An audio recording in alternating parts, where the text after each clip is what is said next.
صحي تاريخ زشلما نبرق فتحي ددبيت الجمع صحي زيت عربة كل شعن قهو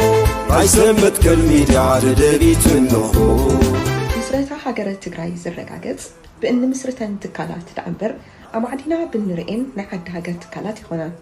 هاي تكالنا نحجز زعامة وراي سلازي ددبيت كتعنبرن كتعبن شرحل ثلاثنا كتلمتن ددبيت نحجز أبلا ددبيت نقول ددبيت ميديانا لسان حزبنا ددبيت تيفي بعود كخمت زعامة وراي ددبيت ميديانا ميديا حزب تجراي ددبيت ميديا حزب تجراي ددبيت ميديا حزب تجراي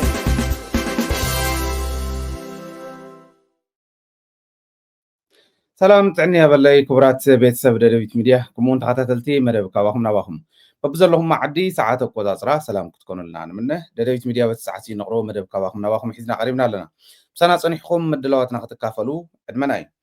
فلما يمدلاونا نايلومي ناي بوليتيكان وتادراون مررحا ناي تግራይ ተኸሲሶም ዝብል እዩ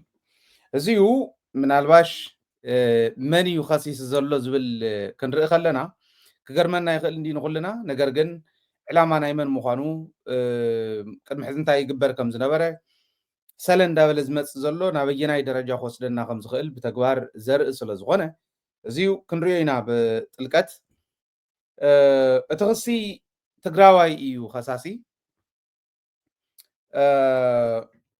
ትግራዋይ ኮይኑ 18 ዝኾኑ ናይ ፖለቲካን ናይ ወታደራዊ መራሕትን ዘጠቃለለ 18 ዝኾኑ እዮም ቶም ተኸሰስቲ ካብዚኣቶም ዶክተር ደብረጽዮን እውን ኣሎ ጌታቸው ረዳ ጌታቸው አሰፋ ታደሰ ወረደ ጻድቃን ዝርከብዎም እዮም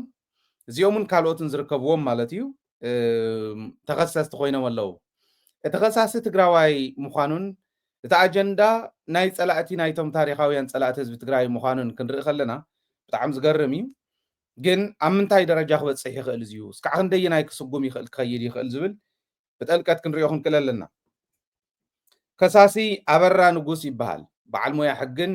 ጠበቃን እየ እዩ ዝብል ኣበራ ንጉስ ይበሃል ምናልባሽ ጥልቕ ኢልና ክንከዶ እንዲና ኣበራ ንጉስ ኣፍቱ ዝሓለፈ ናይ መኸተ እዋን ኣብቲ ፅዕፅዕ ኩናት ኣብ ልዕሊ ትግራይ ተኸፊትሎ ዝነበረ እዋን ናይ ፍትሒ ቢሮ ሓላፊ ኮይኑ ዘገልግል ዝነበረ እዩ ህዝቢ ትግራይ ደቁ ኣሰሊፉ መንነቱ ክኽብር የማነ ፀጋም ኣብዝብለሉ ላዕልን ታሕትን ኣብዝብለሉ ሓዊ ብላዕሊ ሓዊ ብታሕቲ ተኣጉድሎ ዝነበረ እዋን ኣበራ ንጉስ ናይ ኣብይ ኣሕመድ መገልገሊ ኮይኑ ኣበራ ንጉስ ናይቶም በቲ ግዜ ንሱ ዝምደቡ ዝነበሩ ግዜያዊ ምሕዳር እናተባሃሉ ዝምደቡ ዝነበሩ ናይ ቀልዲ ሽመታት ኣብኦም ውሽጢ ኣትዩ ናይ ፍትሒ ሓላፊ ኮይኑ ህዝቢ ትግራይ ዘበሳብስ ምስ ዝነበረ ጉጅለ ሓቢሩ ዝነበረ ወዲ ኣበራ ንጉስ ማለት እዚዩ ቱ ጻዕዳ ሓቂ ኣብ ትግራይ ዝፍለጥ ታሪክ ብደንብ ዘይርስዖ ኣፍቱ ህዝቢ ትግራይ ዝጭፍጨፈሉ እዋን ምስ ጨፍጨፍ ተወጊኖም ስልጣን ሒዞም ካብ ዝነበሩ ሓደ ከም ምንባሩ ብግልፂ መቕማጥ የድሊ እዚ ወዲ እዚዩ ኣነ ፓርቲ ከልዕለ ይደልን ግን ናይ ሓደ ፓርቲ ናይ ትግራይ ኣባል እዩ ተቃዋሚ ፓርቲ ማለት እየ እዚ ኮይኑ እንዳሃለወ እዩ ንስልጣን ህረፉ ምስቶም ጨፍጨፍትና ሓቢሩ ስልጣን ሒዙ ፀኒሑ ሕዚ ከዓ ንመራሕቲ ትግራይ ነቶም ባንዳታት እውን ሓዊሱ ጌታቸውን ጻድቃን ነኡ ስለ ዘለዉ ነዚኦም እውን ሓዊሱ ይኸሲሱ ዘሎ ባንዳታት ዝብሎም ዘለኹ ህዝቢ ትግራይ ስለ ዝኸድዑ እዩ ህዝቢ ትግራይ ኣዳሙፁና እንዶ ኢሎ ዝለመኖም እዋን ብንዕቐት ዝኸድዎ ዝነበሩ ክያዶ ተስታውስዎ ኢኹም ኣብ መድረኻት ህዝባዊ ኮንፈረንስ ኮነ ኣብ ናይ ሕወሓት ናይ ካድረታት ኮንፈረንስ ዝለዓሉ ዝነበሩ ዋጋ ሂቡ እንተዝምልስ ነይሩ ጻድቃን ትርጉም ዘለዎ ስራሕ መሰርሐ ነይሩ ካብኡ ሓሊፉ እውን بميدياتات زلعلو زنورو ميدياتات ون كنا حتى خلنا اوكي لو انت زمص نيرو مو تاناتو قوام انت زفلط نيرو تعبيتن نعقتن حزب تግራይ تعبيتون ابلع له حزب تግራይ زلو نعقتن قدميت سريع انت زي يخيد نيرو مو بغزي انت زملس نيرو نابز درجه زيو اي موردنا ينه موردن يتاچون كوم حزب غاي تخدا اي تخدا عقدف حزب حيث كاي كل زغبر حزبي زي حازه حزباو مسمر زسحته فصيمو نوح غعزو غعزه يخل اندالنا ننغرب زنبرنا ابلع الحزب تግራይ تاريخ زي رسعو قفع سلا فصمه ኢና ባንዳን ብሎ ዘለና ብሓፈሻ ግን እቲ ክስቲ ንዓቶም እውን ሓዊሱ ነቶም ኣብ ትግራይ ዝኔው ኣመራርሓ ማእኸል ገይሩ እዩ ኸይዱ ፅቡቅ እቶም 18 ተኸሲሶም ዘለው ናይ ፖለቲካን ናይ ወታደራውን መራሕቲ እንታይ እዩ ክሶም ጀኖሳይድ ፈፂሞም እዩ ዝብል ኣበራ ንጉስ ንምንታይ ከም ምዃኑ ዕሪና ክንትርጉሞም እንታን እንታይ ይብል ከም ዘለኹ ብደንብ ጌርኩም ሓዝኒ ጀኖሳይድ ፈፂሞም ይብል እሞ ዕሪ ክዝርዝሮ ከሎ 63 ዝኾኑ ናይቱ ኣብቲ እዋን ፅዕፅዕ ኩናት ኣብቲ እዋን መኸተ ህዝቢ ትግራይ ክጭፍጭፈሎም ኢሉ ኣብይ ኣሕመድ ኣዳልይዎም ዝነበረ ናይቲ ግዜያዊ ምሕዳር ኢሉ ዝምድቦ ዝነበረ በብግዚኡ ብሙሉ ነጋን በብርሃምን ኣብቲ ሽዑ ግዜ ኣመራርሓን ድጋፍ ወሃብትን ዝነበሩ ቀቲሎም እዮም እዩ ዝብሎም ከም ሰባት እዚኦም ቀቲሎም እዮም ይብሎም ከመይ ገይሮም ዝብል የብሉን ሞታ ክሲ ክስ እንተይኮነስ ናይ ጥቆማ ክሲ ገይርዎ ጥቆማ ያቀርብ ኣለኹ እዚኣቶም ጀኖሳይድ ዝፈፀሙ እዮም እዚኣቶም 63 ናይ ግዜያዊ ምሕዳር ናይዙ ብውዕል ፕሪቶሪያ ተመስረተ ግዜያዊ ምሕዳር እንተይኮነ ናይቲ ኣብይ ኣሕመድ ዝልእኾ ዝነበረ ምስለኔ ናይ ሙሉ ነጋን ናይ ኣብርሃምን ዓይነት ኣብቲ ግዜ ንሱ 63 ሰባት ቀቲሎም እዮም ናይ ኣመራርሓን ድጋፍ ወሃብትን ኢሉ እዩ ዝኸሶም ኢሉ እቲ ጥቆማ ዘቕርብ ዘሎ መርትዑ እውን ኣየድልየንን ጥቆማ ስለ ዝኾነ ጠቂም ኣለኹ ዝምልከቶ ኣካል ክከታተሎ ይግባእ እንዳበለ በብሚድኡ ይዘውር ኣሎ ንሪኢ ኣለና ፅቡቅ ጥቆማ እንዲ ኣቕሪቡ ከምዚ ዓይነት ክሲ ክቐርበሉ ዝደሊ ኣብይ ኣሕመድ ጀኖሳይድ ፈፂሞም እዮም ዝብል ብባንዳታት ኣቢሉ በቶም ህዝቦም ዝኸሓደ ኣቢሉ ኣብ ሚድያታት ዝቐርብ ዘሎ ትርእይዎ ኣሎ ኣብ ዝሓለፈ እውን ኣብ ተፈላለዩ ሚድያታት ንሪኦ ከም ዝነበርና ጀኖሳይደራት ኢሎም 4 የቕርቡ ተጋሩ ኮይኖም ተጋሩ እየ ዝብል ዘሎ ብልፅግና ወይ ናይ ኢትዮጵያ መንግስቲ ሻዕብያ ናይ ኣምሓራ ካብኡ ሕወሓት ይብሉ ሕወሓት ኣብቲ እዋን መኸተ መንነት ህዝባ ከይድፈር ክብሪ ህዝባ ከይድፈር ዓዳ ከይትውረር ዝከኣላ ኩሉ ዝገበረት ፓርቲ እያ ሓቂ ስለ ዝኾነ ሓቂ ክሒድካ ምምዕራይ የለን መጀመርያ እቲ ሓቂ ኢኻ ትቕበሎ ተብ መሬት ዘሎ ዝከኣላ ኩሉ ዝገበረት እያ ጉድለት ኣለዋ ዶ ሕወሓት ወይ ጉድለት ነይርዋ ዶ ሕወሓት ካሊእ ሕቶ እዩ ሕወሓት ግን ፀረ ጀኖሳይድ ተቃለሰት ውድብ እምበር ጀኖሳይድ ዝፈፀመት ውድብ ኣይኮነተን ህዝቢ ትግራይ መሬት ትግራይ ምስክር እዩ ፀላእትና ግን እቲ ጀኖሳይድ ክህስስዎ እንተኮይንሎም ገልቢጦም ጀኖሳይደራት ንሶም እዮም ኢሎም ከምቱ ነቲ መኸተና ናይ ዓመፅ ሙቭመንት ኢሎም ዝፈረጅዎ ነቱ ዝፈፀምዎ ጀኖሳይድ እውን ሕወሓት እያ ፈፂማቶ ኢሎም ገልቢጦም ከሲሶም ሕወሓት ኣጥፊኦም ህዝቢ ትግራይ ንምጥፋእ ምክንያቱ ተዋርድያ ኮይና ሒዛቶም ዘላ ሕወሓት ስለ ዝኾነት ናይ ውደባ ታሪክና ተወዲብካ ናይ ምቅላስ ታሪክና ዝሓዘት ውድብ ስለ ዝኾነት ንዓ እንተ ዘጥፊኦማ ህዝቢ ትግራይ ከጥፍኡ ከም ዘይኽእሉ ይፈልጡ እዮም ስለዚ ሕወሓት ክትጠፍኣሎም እትኽእለሉ መንገዲ ኩሉ ይምክሩ ኣለዉ ማለት እዩ እቶም ብወገን ኢትዮጵያ ብናይ ኢትዮጵያ መንግስቲ ኮይኖም ንሕወሓት ከም ጀኖሳይደር ገይሮም ቆፂሮም ዝትንትኑታ ከምዚ ገይሮም እውን ዝኸሱ እንታይ ዓይነት ፅልኢት ክህልዎም ከሎ እዩ ህዝቢ ኣብ ልዕሊ ህዝቢ ትግራይ ዝብል ምርኣይ ኣድላይ እዩ لوك ናይ ተቃዋሚ ፓርቲ ኣባል እዩ ኢለኩም ኣሎ ካብኡ ብዝገደደ ግን ኣብቲ እዋን መኸተ ፀረ መኸተ ህዝቢ ትግራይ ዝቃለስ ዝነበረ እዩ ግዜያዊ ምሕዳር ኢሉ ህወሓት ምክንያት እንዳገበረካ ህዝቢ ትግራይ ይጠፍእ ኣሎ ዝነበረ እዋን ምስቶም መጥፋእት ምድሪ ምስቶም ንትግራይ ክቀብሩ ዝመፁ ምስ ታሪኻ ክቀብሩ ዝመፁ ኮይኑ ዝሰርሕ ዝነበረ ሰብ ደብረፅዮን የለ ታደሰ የለ ካልኦቶም የለ ተኸሲስኩም ኣለኹም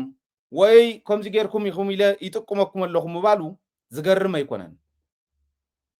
ትግራዋይ ኮይኑ ክንዲ ዝኣክል ዝደንቆረ እተብልዕልና ዝመፅእ ዘሎን እተብልዕልና ተፈፀመን ዘይተረድኦ ሰብ ክርከብ ከሎ ብዝተወሰነ ይሕመካ እዩ ከም ትግራዋይ ተወሰነ ክንሓስብ ይገብረና እዩ ነገር ግን ምስቱ ተግባሩን ታሪኹን ክርአ ከሎ ትወዲ እንተገበረ እንታይ ይነብሩ ኣለዎ ያው እንዳሉ እሱ እንዳሉ ዝሰርሕ ነይሩ ብተግባር ይሰርሑ ነይሩስ ከስተ ስለ ዝኸሰተ እሞ እንታይ ወይ ጥቆማ ስለ ዘቕረበ እሞ እንታይ ክንብል ንኽእል ኢና ብዋናነት ክንሪኦ ዘለና ግን እንታይ ሓደ ጀኖሳይድ እንዲልዎ ጀኖሳይድ ማለት እንታይ ማለት ምዃኑ ትርጉም ጀኖሳይድ ዘይፈልጥ በዓል ሞያ ሕጊ እየ ይብል ዋላ 63 ሰባት ቀቲሎሞም እንተዝኾኑ እውን ነይሮም ሶም ዓዶም እዮም ዘውሕሱ ነይሮም መንነቶም እዮም ዘኽብሩ ነይሮም ፀረ ጀኖሳይድ እዮም ዝቃለሱ ነይሮም ግን ገይሮሞ እዮም እኳ እንተዝበሃልስ ጀኖሳይድ ማለት እንታይ ማለት ድዩ ዝኾኑ ሰራሕተኛታት ግለሰባት ቀቲሎም ኢልካ እኮ ይኮነን ትርጉሙ እንታይ ምዃኑ ዘይፈልጥ በዓል ሞያ ሕጊ ምዃኑ እውን የርእየና እዚ ዘይተረድአ ትርጉም ዓዲ ክብሪ ዓዲ ንምንታይ ዘይተረድኦ ክንብል ኣይንኽእልን ክንዲ ዝኣክል ውዱቃት ዝኾኑ ሰባት እንዳኣረዩ ዝሕዙ ምዃኖም ቶም ፀላእትና ፈሊጥና ምቅላስ ከድልየና እዩ እምበር ከምዚ እንተበሉ እዞም ዓዶም ዝሸጡ እሞ ትርጉም ዘይብሉ ነውሃው ዘለዎም ብዙሕ ዝማረር ይኮነን ዝጋነን ኣይኮነን ካብኡ ላዕሊ ይሰርሑ ስለ ዘለዉ ማለት እዩ ኣብዚኡ ብዋናነት እንታይ ንረዳእ ካብዚ እንታይ ንውሰድ ፀላእቲ ህዝቢ ትግራይ ታሪኻውያን ፀላእቲ ህዝቢ ትግራይ ዝረኸብዎ ኦፖርቹኒቲ ተጠቂሞም ካብ ዝመፀ ይምፃእ ዝኾነ ይኹን ዕድል ተጠቂሞም ህዝቢ ትግራይ ናይ ምብስባስ ህዝቢ ትግራይ ናይ ምፍራስ ህዝቢ ትግራይ ካብ ገፀ ምድሪ ናይ ምጥፋእ ዕላምኦም ፍፁም ጠጠው ዝበለ ኣይኮነን ህዝቢ ትግራይ ንምጥፋእ ትዝገበርዎ ኩሉ ኣይኣኽለኩምን ኢልዎም ሕጂ እውን ናይ ውሽጥን ናይ ደገን ሰባት ከምዚ ዝበሉ እንዳሓዙ እንዳመፁ ንቀደም ካራክተር ኣሳሲኔሽን ይፍፅሙ ኣብ ግለሰባት ድሕሪኡ ብውሽጢ ኮይኖም ከምዚ ዓይነት ትርጉም ዘይብሉ ጉዳይ ዘቕርብሎም እንዳነፀልዎም ሽሞም እንዳበከልዎም ከይዶም መወዳእታ ሓደ ብሓደ ነቲ መሪሕነት ምሰልቆ ህዝቢ ትግራይ ንምውዳእ ዓሊሞም ሞ ዝሰርሕዎ ዘለው ስራሕ እዩ ስለዚ ኣብ ዝኾነ ይኹን እዋን ውዕል ፕሪቶርያ ከምዚ ስለ ዝኾነ ወይ እዚኣቶም ከምዚ ስለ ዝሓሰቡ ወይ እከለ ዝበሃል ሸምጋሊ ስለ ዘሎ ተባሂሉ ፀላእትና ዝእመኑ ከም ዘይኮኑ ከምኡ ኢልና ኣሚንናዮም ንቅድሚት ክንራመደሉ ንኽእል ኩነታት ከም ዘየለና ተግባር ምርዳእ የድሊ እዚ እንድሕር ዘይተረዲእና ኣብ ልዕሊ ህዝብና ክመፅእ ዝኽእል ሓደጋ ዓብይ ምዃኑ እዮም ዘርእዩና ዘለው ዝብል እምነት ኣለኒ ለዚ እንታይ ኢና ክንገብር ዘለና ሓደ ኣነ ቅድም ኢለ እውን ዘልዕሎ ዝነበርኩ ነጥቢ እዩ ፀረ ባንዳ ዝኾነ ፖሊሲ ፀረ ባንዳ ዝኾነ ስትራቴጂ ተዘይተኸቲላ ተውድብ ፀረ ባንዳ ዝኾነ ኣዋጅ ተኣውጁ ናይ ክሕደት ቅፅዓት እንታይ ምዃኑ ከቢድ ሃገር ናይ ምክሓድ ህዝቢ ናይ ምክሓድ ወንጀል ዝቕፅዓሉ ሕጊ እንተዘይወፅዩ እዚ እንተዘይወፅዩ ባንዳ እንዳፈጠርና ባንዳ ዓዱ እንዳሸጠ ጅቡ ይመልእ ዓዱ እንዳሸጠ ተወሰነ ተመክሮ ትምህርትን ካልእን ይረክብ ድሕሪኡ እቶም መኸተ ዝነበረ ክምለስ ከሎ ዝተማሃረን ገንዘብ ዘለዎን ባንዳ ኮይኑ ይፀንሕ እንደገና ተመሊስና ናፍታ ዕሾኽ እስካዕ ንምለስ ምስ ፀላእቲ ኮይኑ ገንዘብ ስለ ዘለዎ ስልጣን ስለ ዘለዎ ይሰርሕ ከምኡ እንዳበለትና ተገላበጠት ሳይክል ዓይነት ይኸውን ሂወትና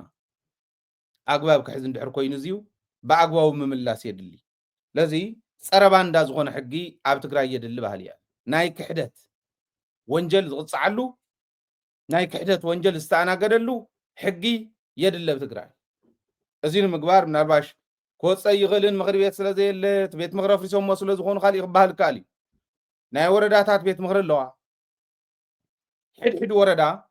ከምዚ ዓይነት ነገር ንክህሉ እንድሕር ጠቂመን ግዝያዊ ምሕዳር ብደንብ ደረጃ እንተውፆ ፀገም የብሉን ዋላ ፀኒሑ ዝፀድቕ ብግዝያውነት ከም ዝበሉ ሰባት ዝእለ ኢሉ መስርሕ እንድሕር ክዕረ ዝኽእል ኮይኑ ሰብ ሞያ ሕጊ ብደንቢ ሪኦም ክጥቅሙ ኣለዎም ባህል እያ ባንዳ እንዳፍረኻ ክትከድ ከለኻ ፅባሕ ንጎ መፅኡ ሰፍላዕ እንዳበለ ብምሉእ እግሩ ዝረግፃ እንድሕር ኮይኑ ፀረ ህዝቢ ዝኾነ ፀረ መኸተ ዝኾነ ሓይሊ ዋጋ ዝኸፍለሉ ዘይነዳሉ እንተኮይንና ከምኡ ዝበሉ ሰባት እንዳፍረና ከም ንኸይድ ክትርድኡ ክትክእሉ ኣለኩም ተኸሲሶም ኢለ ይኮነን ሕዚ እዚ ስቕኢሉ ተራ ነገር እዩ ኣውለየን ሞ ጌታቸው ዘይሕዝ ወዳ ጻድቃን ይሰርሓሎም ደይነበረን ዘይሕዝ ወዳ እዚኦም መቋፀርቲ እንዲኦም ኣትዮም ካሊእ እዩ ልክዕ ከምቱ ቅድሚ ሕዚ ገዛውቲ ከምዚ ገይሮም ገለ ክበሃል ከሎ ተወሰኑ ሰባት ዝእተው ኣብ ናቶም መሳርሒ ዝኾኑ ሰባት እውን እትዮም ከታልሉ ዝመከርዎ ጻድቃንን ጌታቸውን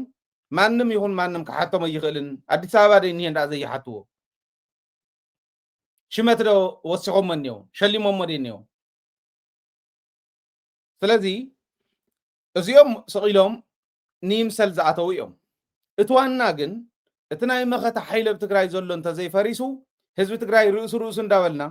ኣድኒና ክነንብሮ ይንኽእልን ዝብል ዕላማ ፀላእቲ ስለ ዝኾነ እዚ ንምምካት ታውድብ እውን ብከምኡ እቲ ግዝያዊ ምሕዳር እውን ብደንቢ እዚ ተረዲዩ እቲ ኢሊት ዝበሃል ናይ ትግራይ እውን ክምለስ ብዝግብኦ ክምልሶ ህዝቢ ትግራይ ከዓ ብሓፈሽኡ ብዓብይኡ ክዳለወሉ ክኽእል ኣለዎ ከምዚ ገይሮም መራሕቱ ነፂሎም ወቂዖም መራሒ ዘይብሉ ህዝቢ ከዓ ብቱን ስለ ዝኾነ ኣብዚ ዝተበተነሉ መፂኦም ክብትንዎ ኣብዚ ዝተበተነሉ መፂኦም ምስ ታሪኹ ከምቱ ቃል ዝኣተውዎ ባዕሎም ዝነገሩና ምስ ታሪኹ ክቐብርዎ እዮም ዝኸዱ ዘለዉ ማለት እዩ እዚ ኢና ክነስተውዕል ዘለና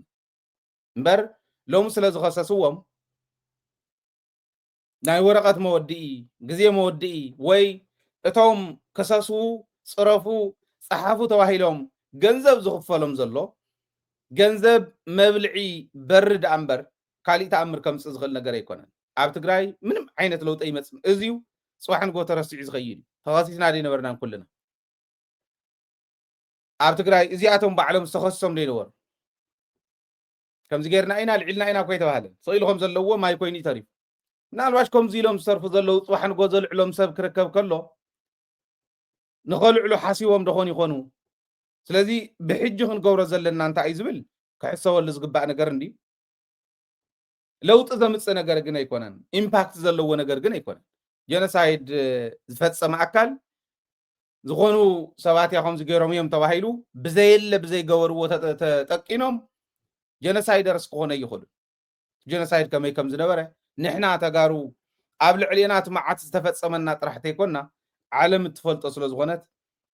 ትፈልጦ ወንጀል ስለ ዝኾነ ብዙሕ ዘተሓሳስብ ነገር ይኸውንን ግን ስኢልና ንሓልፎ ከዓ ክኸውን የብሉን ኩሉ ክስራሓሉ ክኽእል ኣለዎ ባንዳ እውን ክቐፅዕ ዝኽእል ሕጊ ክቋቆም ኣለዎ ክፀድቕ ኣለዎ ባህል እያ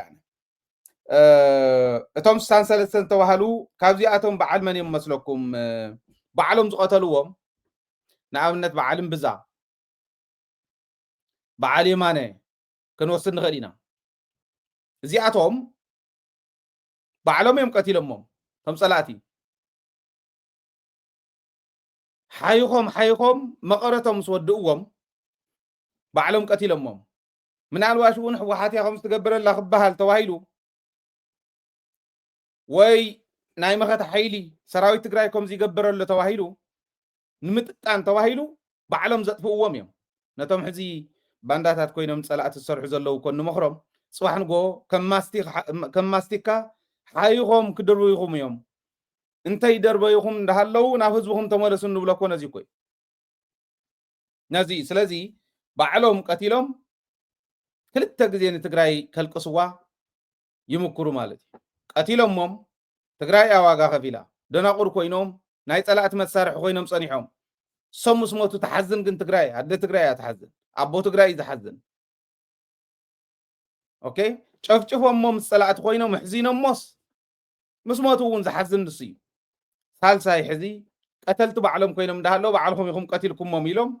عقول موت كلب زموت كم زول بانداي سلازي حزون أباندان نتزغركم تتملص يحشوكم عدهم يحشوكم سلاي يقول لك زي لازي زي يستوعب لكم كتري و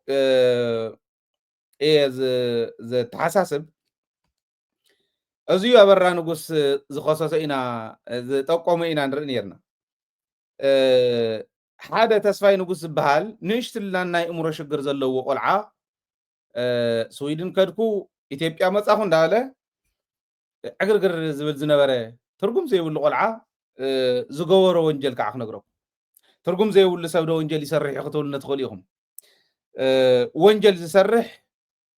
ترجم زي ولا سبيو عدو شيء ترجم زي ولا سبيو نعيكم يو ترجم زي ولا مخان السبزي خريكم قصر حدا سراوي تجراي نخبتني تحلاف النتوهي وني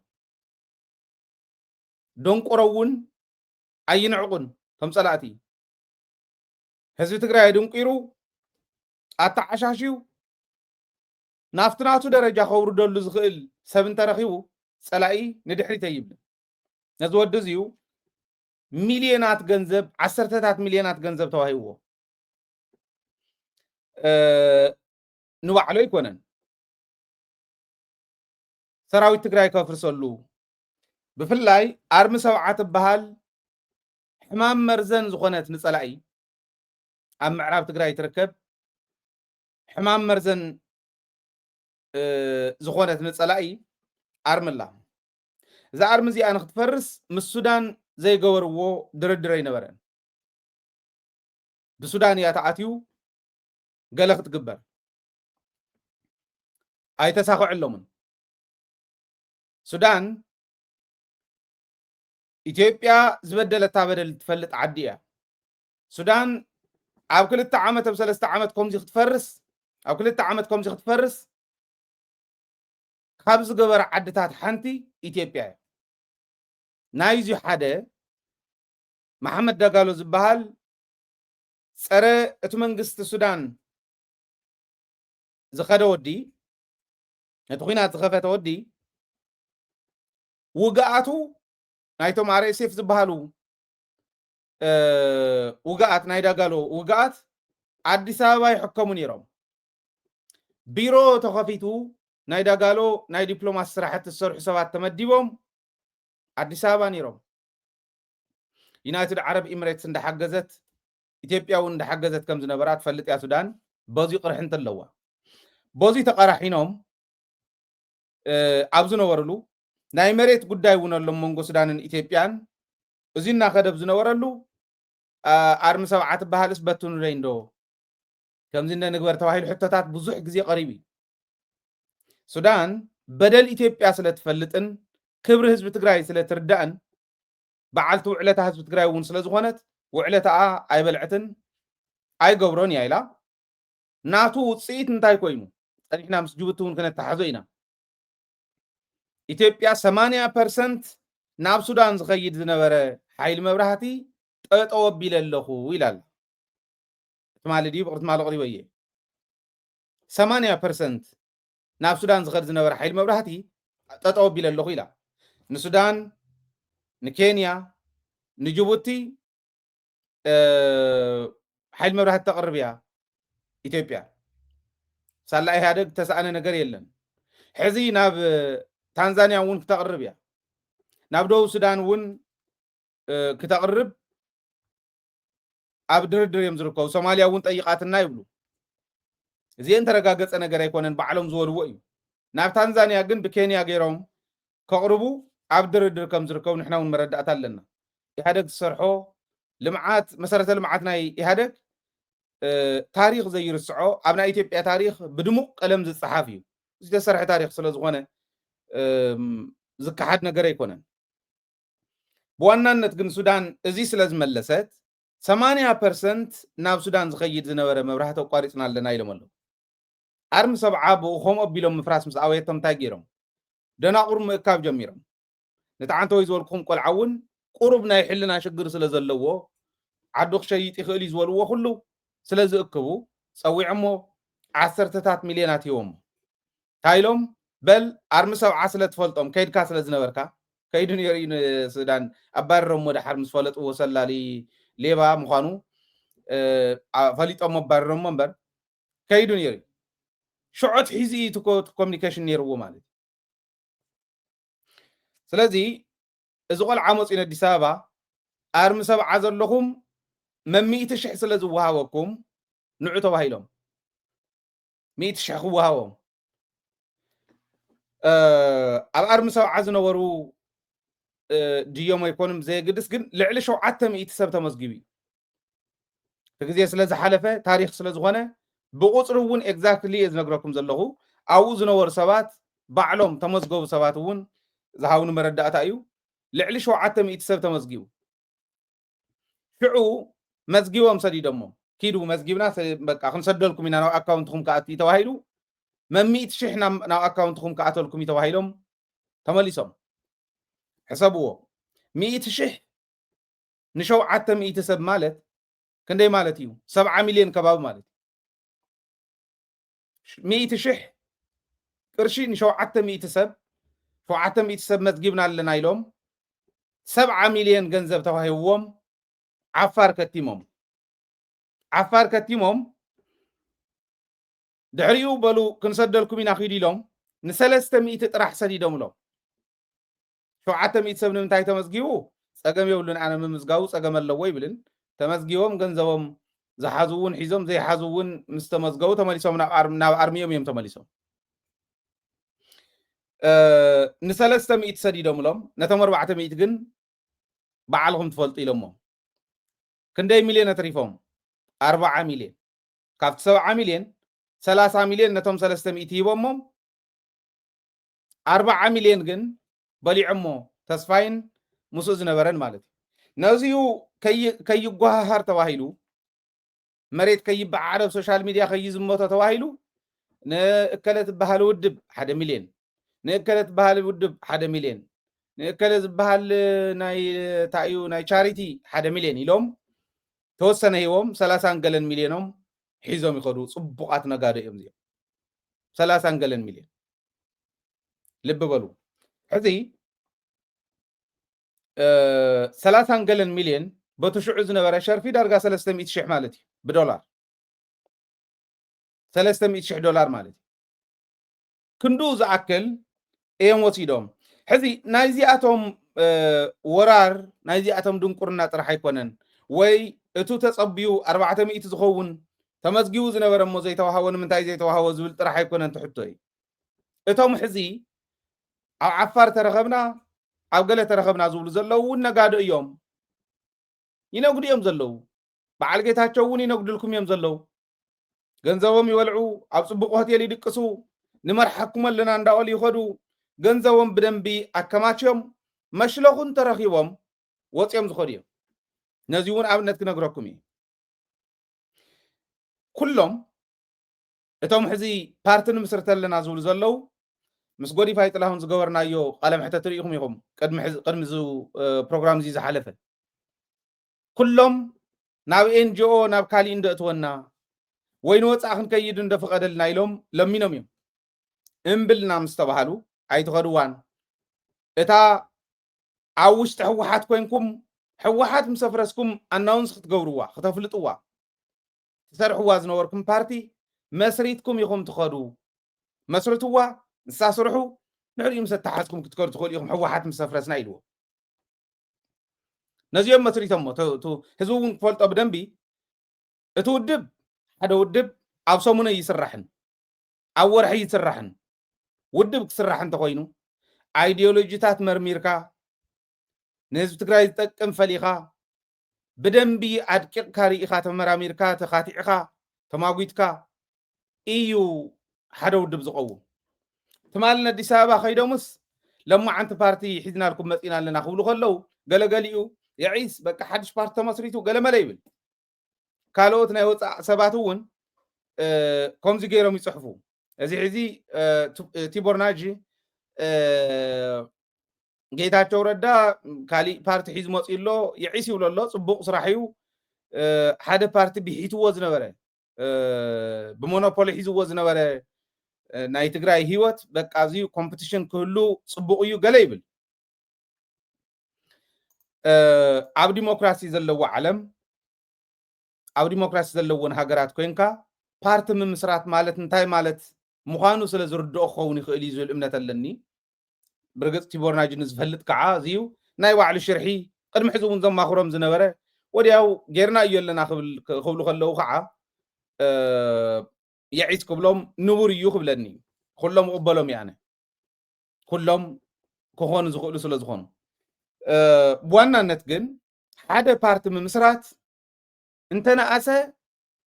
ዓመት ክወስድ እዩ ምርምር ስለ ዘድልዮ ክትዕ ስለ ዘድልዮ ኣብ ሰሙኖም ፓርቲ ሒዝና መፂና ኣብ መዓልትታት እንዶም ሰሙነ ይመልአን ፓርቲ ሒዝና መፂና ክብሉ ከለዉ ግን ሕወሓት ንምፍራስ ኣብ ውሽጢ ናይ ትኹላ ናይ በጊዕ ቆርበት ተኸደነ ትኹላ ኮይኖም ኣብ ሕወሓት ከፍርስ እዮም ዝኸዱ ዘለዉ ሕወሓት ክተፍርስዋ ይትኽእሉን ሕወሓት ሪፎርም ክትግበር እንተኮይና እውን ብናይ ውድብ መስመር እምበር ብናይ ውድብ መስርሕ እምበር ንስኹም ክትገብርዋ ይትኽእሉን ኢልና ክንካትዕ ከለና ሰብ እንታይ ይብል ነይሩ ደገፍቲ ሕወሓት ይብለና ነይሩ እንታይ ኮይኑ እዚ ዘይርድኦ ትገልኡ ተዓቢዱ ዝኒሄ ኣብ ዕብዳን ዝኒሄ ሰብ እዚ ዘይርድኦ ንምንታይ እዩ ይጨንቀኒ እያ ንሓደ ግዜ ማለት ዝሓመሙ ሰባት እውን ከይህልውና ኣብ ሰሙን ከም ዘይምስረት ፓርቲ እንድሕር ፈሊጡ ሕወሓት ከፍርስዋ ይኸዱ ኣለዉ ክንብል ከለና ደገፍቲ ሕወሓት ወይ ኣባላት ሕወሓት ኢሉ ንዓና ካብ ዝፍርጅ እቲ ሓቂ ኣብ መሬት ዘሎ ሓቂ ዝርኦ ዘሎ ሓንቲ ፓርቲ ኣብ ሰሙን ከም ዘይትምስረት እንድሕር ተረዲኡ ኣብ ውሽጢ ሕወሓት ኮይኖም ፓርቲ ዝምስርቱ ዝነበሩ ሕወሓት እናፍረሱ መልቀኦም ሒዞም ሕወሓት እናፍረሱ ናይ ባዕሎም ውልቀ ምልኪ ክብሕትሉ ዝኽእልሉ ፓርቲ ምስርቱ ከም ዝነበሩ እንድሕር ተፈሊጦም ኣጭበርበርቲ ልያቡ ንህዝቢ ትግራይ ፍጹም ዘይውክሉ ግለሰባት ምዃኖም ዘይርድኦ ንምንታይ እዩ ገሊኡ ዝብል የተሓሳስበኒ እዚኣ እንደውሰድዋ ካሊእ ነገር ይንርአ ሽግር የብሉ ካሊእ ዘጥፍእዎ እውን ይንሰንሰለሎም ንበል ይገደፈሎም ዓፉ ንበሎም ግን ኣብ ውሽጢ ሕወሓት ኮይኖም ፓርቲ እንዳመስረቱ ፀኒሖም ኦረዲ ይከኣል ኮይኑ በቃ ንሕና ኣይደለና እያን ሕወሓት ናይ ባዕልና ፓርቲ ክንምስረት ኢና ክንወዳደረኩም ኢና እንተኢሎም እኮ እንደሞ ፀበቐሎም ውርደቶም እንተይተፈለጠ ተንኮሎም እንተይተፈለጠ ናይ ስልጣን ድልየቶም እንተይተፈለጠ መኾነ ነይሩ ገለ ሰብ እውን መደገፎም ብተንኮል እቲ ናይ ፀላኢ ሽርሒ ኣዲስ ኣበባ ኮይኖም ሸዋውያን ምኒልካውያን ተስፋሕፋሕቲ ዝሓዙ ሒዞም ሕወሓት ናይ ምፍራስ ከይዲ ብሽም ሕወሓት ህዝቢ ትግራይ ናይ ምጥፋእ ከይዲ ክሰርሑ ከለዉ ምስኦም ኮይኖም እንዳሰርሑ ዝፀንሑ ፓርቲ እንዳጣየሹ ዝፀንሑ ስልጣን ክበሓተለይ ህዝቢ ካጥፊእኻ ከምዚ ይኽየድ ከም ዝነበረ ርኣዩ እዚኦም እዮም ሕዚ ኣብ ዓፋር ሰራዊት ኣለና ይብሉ ጌታቸው ተዛሪቡ ነይሩ ቅድሚ ሕዚ ኣይትድግፉንን 9% ኹም ኣይትድግፉንን 10% ዝኾን ግን ኣይስእንን ንሶም ሒዘ ክፋለመኩም እየ ኢሉ ባይዘወይ ዝበለኒ ዝገብር ዘሎ ኩለን ዝፈከረን ይምኩር ኣሎ ክገብሮ ድዩ ክገብሮን ክፍፅሞ ድዩ ይፍፅሞን ይኽእሎ ደኸ እዩ ዓዲ ሃገር እዮም ክመትሉ ኣዲስ ኣበባ እዩ ዘሎ ናልባሽ ግድድ እንተኢላ እውን ሻንጦ ጠቕሊሉ ክኸድ ይኽእል እዩ ገንዘብ ኣለዎ እዚ ዘይፈለጠ ኣብ ዓፋር ኣብ ሙቐት ዝልብለብ ዘሎ ግን ዓብይ ናይ ድንቁርና ከይዲ እየ ዝብላኒ ምክንያቱ በዓል ወደን ጥሩ እንታይ ከም ዝኽፈሎም ንፈልጥ ኢና ኣነ ብጣዕሚ ዘኽብሮ ሰብ እዩ ነይሩ ደንቢ እውን ገሊፀ እየ ግን ከም ዝበለ ዕሪ ዝወረደ ሰብ ይመስለኒ ነይሩ ወደን ጥሩ ኣብኡ እናሃለና ምስ ክንውስኾ ንግዲ የካይዱ ከም ዘለዉ ዞም ግለሰባት እንዴት ዝገልፅ ዘለኹ ንግዲኦም ዘካይዱ ዘለዉ ሓደ ሰብ ካብ ትግራይ እንተወሲድካ እውን ክንደይ ከም ዝወሃበካ ንፈልጦ ኢና ኣብ ኣምሳዓተወ ከም ዘይወፅኡ ንፈልጦ ኢና ኣብኡ ዝልብለቡ ዘለዉ ፀረ ዓዶም ዝኸዱ ዘለዉ ሲ እንታይ ኮን ክርዩ ኮኑ ፅባሕ ንጎ ሂወትካ ደስኢልካ ንበለል ተጥፎ ኢኻ ከምቲ ዓንተ ወይ ዝበልክዎ ካብ ኣርሚ ሰብዓ እውን ዘታለልዎም ሰባት እዮም ኣብኡ እኒአው ነቶም ናይ ኣርሚ ሰብዓ 700 ከባቢ ዝኸዱ ዝበልክዎም ኣብ ትግራይ ዝነበሩ ነፍቲ ዝነበሩን እዮም ባይዘወይ ኣርሚ ሰብዓ ጥራሕ ኣይኮኑን ዝኸዱ ዝበልክዎም ነዚኦም እውን ዘታለሉ ሰባት ኣብዮም ዘለዉ ኣብቲ ስራሕ ንስዮም እኒው ከም ኣዲስ ኣበባ ኮይኖም ፓርቲ መስረትና ሰራዊት ሓዝና ፀረ ህዝቢ ትግራይ ክንከዲና ዝብሉ ዘለዉ እውን ኣብዮም እኒው እዚኦም ብመናእሰይ ትግራይ ብሽም መናእሰይ ትግራይ እንዳነገዱ ዝበልዑ ማክያቱ እንዳሰተየ በርገሩ እንዳጋሃፀ ኣብ ፅቡቅ ሆቴል ኮይኑ ክንድድላዩ ገንዘብ እናወሰደ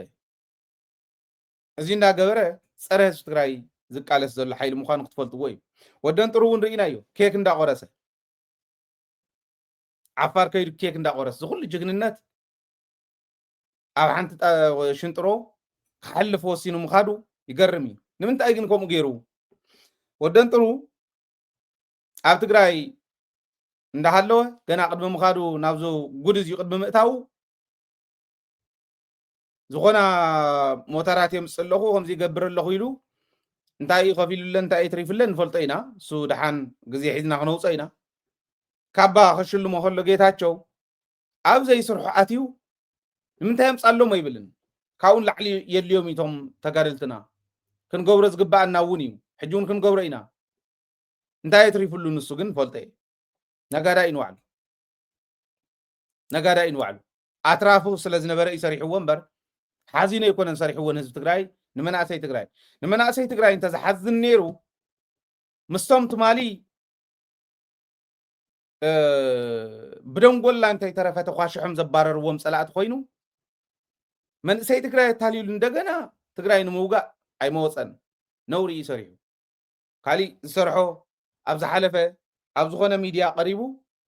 ወደይ ከምዚ ኮይኑ ተኣሲሩ ኣነ ርአየ ከይደ ኢሉ ኮማንዶ ሒዙ ከይደ ውፅዎ ተኣሲሩ ወዱ ተኣሲሩ ተኣሰረሉ ምስተን ካብዚ ባመፃ ዝበሃላ ዝኾና ንብረት ተማረኻ ማለት እዩ ናይ ሰራዊት ኢትዮጵያ ተማረኻ ንብረት ኣብ ብዙሓት ግንባራት ዓዲ ኣምሓራ እውን እንተይተረፈ ደምሓራ ገንዘብ ወሲዱልና እዩ እዮም ዝብሉ ንብረት ዝወሰደ የለን ናይ ሰራዊት ኢትዮጵያ ንብረት ግን ኦፍኮርስ ተማረኸማ ክትሓዝ ናይ ግድን ስለ ዝኾነ እዚ ክምለስ ከሎ ካብዚኣተን ቆንጠርጠር ኣቢሉ ትቆልዓ ኣብዚኣ ቆንጠብጠብ ግዲሉ ፖሊስ ሒዝዎ ተኣሲሩ ናፍታ እስር ቤት ከይዱ ኮማንዶ ሒዙ ከይደ ውፅዎ ብሕጊ ዘየኣምን ሰብ ምዃኑ እዚ ብዕሪኹ ቃልዓ ስለ ዘለዎ ማለት እዩ እንድሕር ከዳዕ እዩ ንሕና እቲ ዝገበሮ ስለ ዝበልፅ ንትግራይ ተቃለሶ ትሕሉፍ ቃልሲ ስለ ዝበልፅ ኢልና ሸፊና ክንከድ እንድዩ ትዕላማ ነይሩ ግን ክንዱ ዝኣክል ክድዓት እንተኮይኑ ብሕጊ ዘየኣምን ሰብ ምዃኑ ብተግባር ዘረጋገፀሉ እዩ ተኣሰረ ወዱ ናብ ፍትሒ ቅረበለ የብክን ድምባል ኮማንዶ ሒዙ ከይዱ ኣውፅዎ ጀነራል ኣቦ ዘይብሎ መኡ ተኣሲሮም ጀነራል ኣቦ ዘለዎም ንክወፁ ከምዚ ዓይነት ተሓሳስባ ዘለዎ ሰብ እዩ ስጥራሕ ኣይኮነን ካብቶም ሓሳብና ብማጆሪቲ ንምንታይ ይሽነፍ ናይ ማይኖሪቲ ሓሳብ ንምንታይ ዘይተተግበረ ኢሉ ኣይናኣቱን ኣኼባ ሓሳብና ብሓይሊ ክንተግብር ኢና ኢሎም ካብ ዝወፁ 11 እውን ሓደ እዩ ነይሩ እዚኦም እዮም ቶም ዝኸድዑ ዘለዉ ቀደሞም ዝኸድዑ እዮም ተስታውሱ ኢኹም ወደን ጥሩ ተዛረባ ኣብ በረኻ ብዛዕባ ኣምሓራ ክንደይ ክፊላትና ጌታቸው ተዛረባ ኣብ በረኻ ናይ ጌታቸው ሓደ ግዜ ኣይኮነን ብዙሕ ግዜ እዩ ክንደይ ክፊሉና ንፈልጦ ኢና ግን እቲ ቃል ሰሚዕ ዓቢ ኢልና ኢና ሸፊና ንኸድ ነርና ፕሮፓጋንዳ ናተሰርሐና ዓፀፍና ንኸድ ነርና እዚኦም እዮም ቶም ሕዚ ዓፋር ተረኸብና ኣዲስ ኣበባ ተረኸብና ኢሎም ፀረ ህዝቢ ትግራይ ዝቃለስ መንእሰይ ከፍርዩ ምስ ጨፍጨፈና ሓይሊ ምስ ጀኖሳይደር ሓይሊ ኮይኖም ህዝቢ ትግራይ ከበሳውሱ ዝኸዱ ዘለዉ ማለት እዩ ስለዚ ገንዘብ ምውሳድ ጥራሕ እንተይኮነ ሂወት ሰብ ክግበረሉ መናእሰይ ትግራይ ኣብ ዘይመዓሎም ክወድቁ ኣብ ዘይመዓሎም ክጠፍኡ ዝገብሩ ዘለዉ ግለሰባት ስለ ዝኾኑ ብደንቢ ምርኣይ ከድሊ እዩ ምስትውዓል ከድሊ እዩ ማለት እዩ እዚ ከምኡ ኢሉ እናሃለወ ትማሊ ሓደ ፕሮግራም ኣቕሪበ ነይረ ናይ ትማሊ ፕሮግራም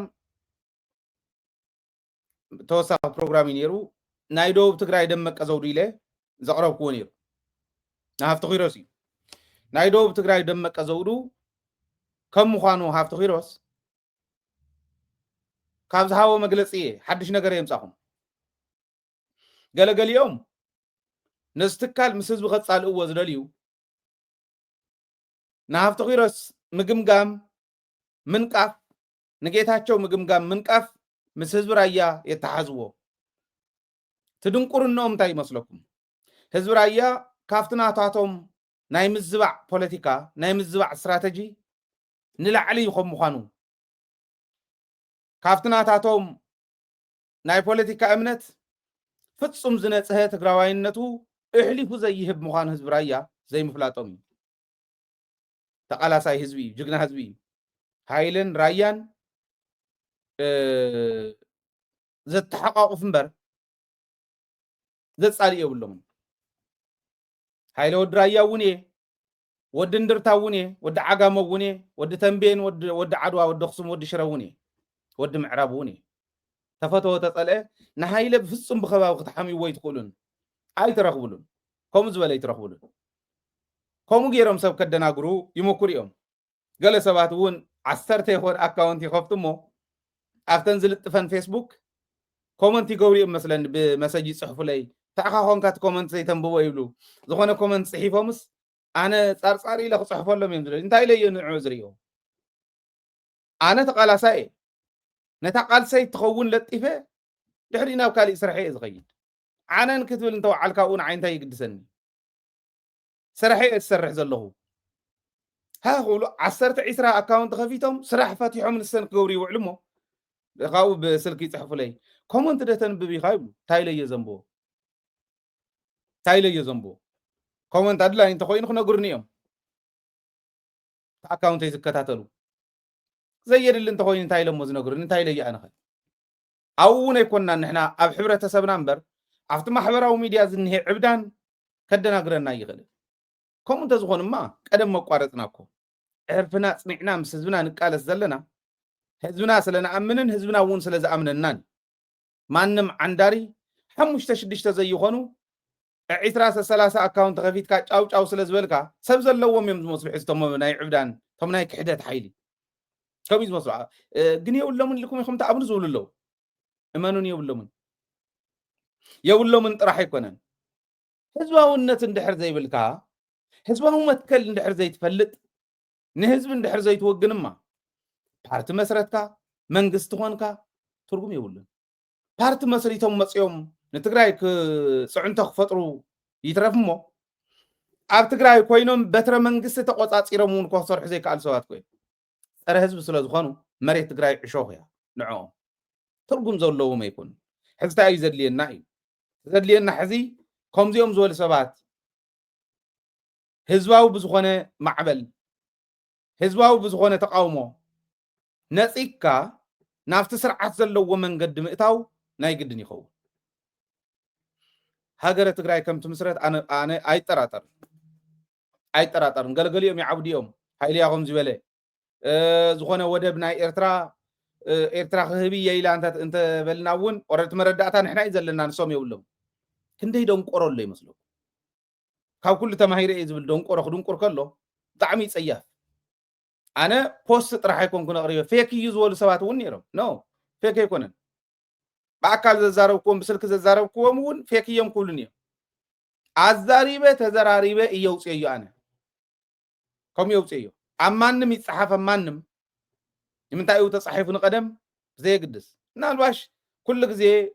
ሶርስ እንዳገበሩ ዘቕርብዋ እዚኣ እውን ክትርእይዋ ትኽእሉ ኢኹም እዚኣ ናይ ህግደፍ እያ ዳ ፔጅ እዚኣ ኣብዛ ፔጅ እዚኣ እውን ተጻሒፋትልኩም እኒኣ እምበር ኣብ ቀረባ እዋን ኢሳያስ ክወፅእ እዩ ክዛረብ እዩ ኢሳያስ ወፅዩ ክዛረብ እዩ ብዛዕባ ፅሙዶ እንተይኮነስ ንህዝቢ ትግራይ እንታይ ክንክሕስ ኢና ዋላ ከምዚ ይበል ህዝቢ ትግራይ ተጎዲኡ ምዃኑ ክዘራረብ ድልው ምዃኑ ክንረዳዳእ ድልዋት ምዃና ክንተሓጋገዝ እናተገባእና ተባሊዕና ኢሉ ከውፅእ ከም ምዃኑ ኣብኡ ነርኩም እምበር ብኤርትራን ፕረስ ስለዝወፀ ጌጋ እዩ እንተኢልኩሞ በዙይ እንተወፂኸ እንታይ ክንብሎ እዚ ዋላ ግደፍዎ ድሓን እዚኦም እውን ተጋጊዮም ዋላ ወልዎም ቶም ኣነ ዘዛረብክዎም ከ ተጋጊዮም ዶ እንታይ ዘድልየና ይመስለኩም ገለገለ ሰብ ሕዚ ናይ ዕብዳን ግዜ ይኮነ ብስልት ንፃወተሉ ግዜ በላዕት ኣለውና ታሪኻውያን ፀላእት ኣለውና እቶም ትማሊ ተፈጠረ ናይ ትማሊ ፅልኢ ታፈላላይና እውን ታተመቕልና ኣላ እውን ትማሊ ስለ ዝኾነት እታ ናይ ትማሊ ፅልኢ ድያ ምእላያ ቀላል እታ ናይ ሸሓት ዘመናት እናተመላለሰ 7-8 ጀኖሳይድ ዝፈፅመልካ ፅልኢ ሕዚ እውን ክትቅፅል እያ ክበልዓካ እየ ዝብለካ ዘሎ ፅልኢ ሲኹም ክትርእዩ ዘለኩም ህዝብና ናይ ምውፃእ መንገዲ ኣየናይ እዩ ኣያን እያ ተቐጣን መንገዲ ንሕና ተኸቲልና ህዝብና ክነውፃላ ንኽእል ኢልካ ምሕሳብ የድሊ ንሱ ምሕሳብ የድሊ ፎቲና ኣይኮንና ኤርትራ እኮ ጨፍጭፎምና እዮም ንጨፍጭፎም እንተኢልና ትንሶም ዝገበርዎ በደል ኣብቲ ልዕሊ ኣብ ልዕሊ ህዝቢ ኤርትራ ኢና ክንፍፅም ከኣል እዩ ኣይትገብርዎን እዩልና ንሰሙን ክግበር ከም ዝኽእል ስለ ዝፈለጡ እውን እዮም መንባር እዚ ኣይተዋፅን ኢሎም ናብታ ሕዚ መፅዮማ ዘለዉ መፅዮም ዘለዉ ቀፃሊት ድያ ኣይኮነትን ሕዚ መፅዮማ ዘለዉ ንሕና እነቕርቦን እንኽተሎን መንገዲ እዩ ከውፅሎ ዝኽእልን ከቋርፆ ዝኽእል ናታቶምን ናህናን ድልየት እዩ ስምምዕነት ናይ ክልተ ድልየት ስለ ዝኾነ ነገር ግን እንተይፈተው እውን እቲ ሓቂ እታ መራር ሓቂ ክቕበልዋ ምግባር ይከኣል እዩ ካብኡ ብምርሓቕ ኣይኮነን ቀሪብካ ብምዝርራብ እዩ ካብኡ ብምርሓቕ ወይ ከምቲ ዝገበሩና ክንገብሮም ኢልካ ብምፍዳይ ኣይኮነን ናቲ ዝገበርዎ ክሕሱብ ብምግባር ዘላቂ ዝኾነ ሰላም ክመፅእ ብምግባር እዩ ንህዝቢ ትግራይ ዝሓስብ ትሕዝብሎ ዘለኹ እንታይ ምዃኑ ክርድኦ ክኽእል ኣለዎ ስለዚ እቲ ጉዳይ ሓቂ እዩ ወደብ ክህቢ እማ ሕዚ ኣይኮነትን ኢላቶ ወይ ሃይለ ዘዛረቦም ግለሰባት ስለ ዝበልዎ ኣይኮነን ጌታቸው እውን ይፈልጣ እዩ ኣብታ ናይ ቅድሚ ሕዚ ዝነበረት ሽምግልና ተባሂላ ማለት ምዝርራብ ተባሂላ ኣብ ክልቲኦም ጌታቸውን የማነ ነብዚ ተዘራረብሉ ሓቁ እዩ ሓንቲ ጌታቸው ሓቂ ተዛረባ ድሓን ካብዙን ይጀምር ዝሓለፈ ሓሊፉሎ ኢሎም እዮም እንታይ ማለት ይመስልኩም ንስኹም በዲልኩምና ኢኹም ንሕና እውን በዲልናኩም ኢና ማዕረ እዩ በቃ ንኸይድ ካብዙ ሰላም ንጀምር እዮም ዝብሉ ንስቶም በደል ተበዲሎም ደሞ ይተወደሉን ታበደሎም ክቕርቡ ምግባር ናህና በደል መወዳድርቲ ዘይብሉ እውን ምርኣይ ኢት ናህና ግደ ዝኸውን ንስኹም ኢኹም በዲልኩም ባዕልኩም ትፈልጡ ኢልካ ኣይኮነን ዝኽእል ኣብታ ግዜ ንሳ ግን ካብዚ ሰላም ንጀምር ስኢልና ንጀምር ኣብ ዝበለላ የማነ ንጌታቸው እውን ነጊርዎ እዩ ንሕና ካብዛ ሕዚ ሰዓት ጀሚርኩም ብነፃ ወደብ ክትጥቀሙ ትኽእሉ ኢኹም ኢልዎ ሓድሽ ኣይኮነን ሃይለ ወደብ ያ ክህቡ እዮም ኤርትራ ኢሉ ተዛሪቡ ተባሂሉስ ናይ ማሕበራዊ ሚድያ መዘራረብ ጉዳይ ኮይኑ ውዒሉ ካብኡ ንዓይ እዮም ሓሳዊ ኢሎም ክዛረቡ ዝምክሩ ማለት ኣነ እኮ ዛሪቦ እዮም ኣዛሪበ እኮ የዛረብ ዘለኹ ናይ ግድን ምስ ኢሳያስ ከፍ ኢለ ወይ ምስ የማነ ገብረኣብ ከፍ ኢለ እዚ ዶ ትህቡ እዚ ዶ ንወኩም እንዳበልኩ ክደራደረ ኣይፅበየንን ሚድያ የሒዘ ዘለኹ ሓበሬታ ብዝረኽበሉ ክረክብ እየ ረኺበ ኣቕሪበ እዮ ኣለኹ እዚ ሲ ሓድሽ ኣይኮነን ኣብታ ቅድሚ ሕዚ ዝነበረት ሰብ እዞም ዓበይቲ ዓዲ ተባሂሎም ናይ ኤርትራን ናይ ትግራይን ክልተ ዓበይቲ ዓዲ ኣራኺቦሞም ተራኺቦም ዱባይ ተራኺቦም ክዘራረቡ ከለዉ እውን ኢልዎ እዩ ብነፃ ተጠቐሙ ወደብ ኢልዎ ካብዚ ግን ንጀምር ስኢልና ሰላም ንጭኖ ኢልዎ ናተይ ሕቶ ዝኸውን ሕዚ ኦኬ ካብዚ ንጀምር ሰላም ንጀምሮ ክንጅምር ከለና ግን ዘላቂ ምዃኑ ንምርግጋፅ እንታይ በፂሕኩም እንታይ በፂሕና ንመዝኖ ብቕንዕና ነታ ዝበፅሓትኩምን ነታ ዝበፅሓትናን ኣወዳዲርና ታፈላለያ ካሕታ ዘድልዮ ህዝቢ ኣለና ምስ ምንም ክተወዳድርዎ ይትኽእሉን ጀኖሳይድ እቲ ባሕሪ እውን ተጠቐሙ ክብሉ ከለዉ እስካዕ መዓዝ ብምንታይ ምኽንያት ካባና ዝፅበይዎ ነገር እውን ተፈልዩ ካሕሳ እንተኮይኑ እውን ካሕሳ ኮይኑ ብግልፂ ኣሕዋት ክንከውን ክንቀራረብ እንድዩ ድርድር ዘድልዮ እዚ እዩ ክቐርብ ዘለዎ እምበርቲ ጉዳይ ሓቂ ምዃኑ ቅድሚ ሕዚ እውን ተዘረበ ምዃኑ ጌታቸው እውን ኣይክሕዶን ኢልዎ እዩ የማነ ገብረኣብ ኣይበለንን ይበል ኣነ ከቕርበሉ ክእል እየ ብዝኾነ ኮይኑ ግን እዚ እዩ ነይሩ ትሕዚ ዝበልዎ እውን ንስ እዩ እቲ ትማሊ ዘሕለፍናዮ ዜና እውን ንስ እዩ ክቕፅል ከዓ እዩ ምንም ጥርጥር የብለየን ምክንያቱ ኤርትራ እውን ምስ ትግራይ ሰላም ካብ ምግባር ወፃኢ ካሊእ መማረፂ የብላን ተረድዮም እዮም ብደንብ ክትፈልጥዎማ ኤርትራ ኢትዮጵያ ከም እትወራ ፈሊጣ ኢትዮጵያ ከም ትወራ ፈሊጣ ጥራሕ ኣይኮነን ናይ ኣብይ ኣሕመድ ኢጎ እውን ትፈልጥ እያ ተሳዒረ ድየ ኤርትራ ተኣክል ክንዲ ቁያጠ ትኾን ዓዲ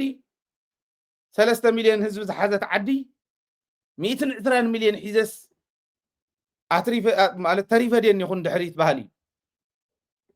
ትይጉ እውን ይፈልጦ እዩ ኢሳያስ ቀሊል ሰብ ኣይኮነን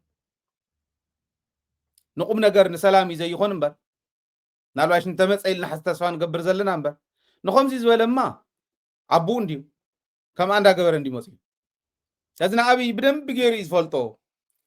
እንተ መፅያቶም ከዓ ክተጥቅዖም ከም እትኽእል ፈልጡ እዮም ምክንያቱ ውሕጂ የክሰደልኩም ኢልዎም ስለ ሰብ ዘይግደስ ሂማን ዌቭ ሰዲዱ ብኡ ከጠቅዕ ዝምኩር ብላዕሊ እውን ጀታትን ካሊእን ካፍቲን ዝኣራረዩ ኢኮኖሚ ናይ ዓዲ ሳላ ኢሃደግ ዓዲ ዝወፅሓቶን ፈልጦ እዩ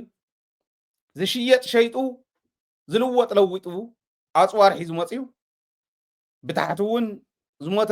እንዳደፍአ ዓዲ ዋይፕ ኣውት ክገብራ ኢቱ ድላ እዩ ይበሃል ኣሎ ትማሊ ነጊረኩም እየ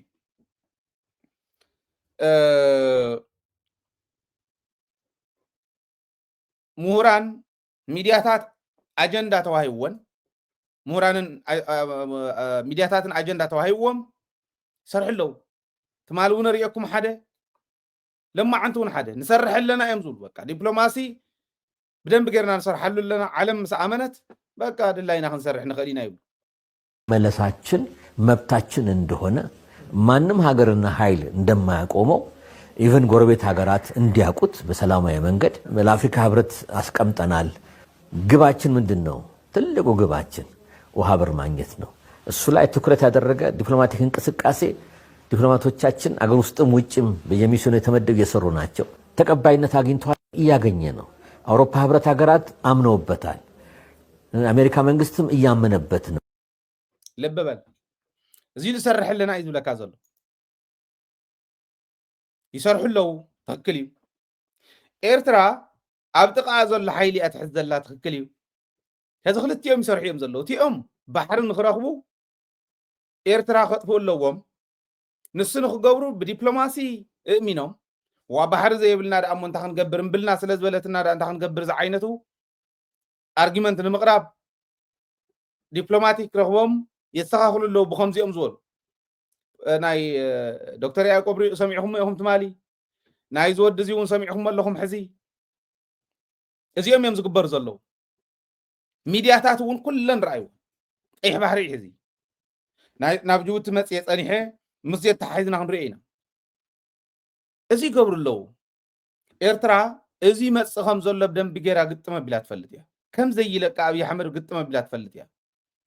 صم دولو كالي بلو ازيو نربح امي بعلموني قلت وين يرمي ربح ارترا خيوق عند حركوينو ملافن تخطفل اللوا وانا ملافن تخون زخيل حزب تግራይን ህዝቦም ሓራን እዩ ኢሎም እዮም ፈልዮም ዘለዉ ንምንታይ ህዝብ ትግራይን ህዝቦም ሓራን ብፍሉይ ስለ ዝተጨፍጨፈ ብፍላይ ህዝብ ትግራይ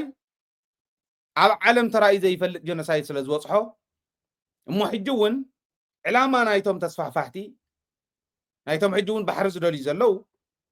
ህዝቢ ትግራይ ካንሰር ኢሎሞ ፃህያ ኢሎሞ ኩሉ ዓይነት ፀርፊ ፀሪፎሞ ዋሪዶሞ ካብ ገፀ መሬት ምስ ታሪኹ ክነጥፍኦ ኢና ዝብል ፕላን እውን ኣለዎ ስለዚ ከይጠፍእ ክቃለስ ዝኽእል ህዝቢ ስለ ዝኾነ መላፍንትና ኢሎም ምሕሳቦም ነውሪ የብሉን